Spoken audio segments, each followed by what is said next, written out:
চীনের প্রতিষ্ঠাতা মাও সেতুং একটি কথা বলেছিলেন যে একটি 10,000 কিলোমিটারের লং মার্চ, এটার সূত্রপাত কিন্তু প্রথম হয় একটি কদমের মাধ্যমে।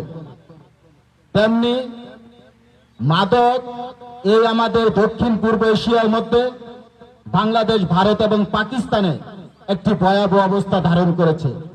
সেই লং মার্চের একটি কদমের মতো আপনি আমি যদি নিজেদের পরিবারকে মাদক মুক্ত করতে পারি, তাহলে ইনশাআল্লাহ একদিন ফুলবাড়িয়া তথা সমগ্র বাংলাদেশি মাদক মুক্ত হবে।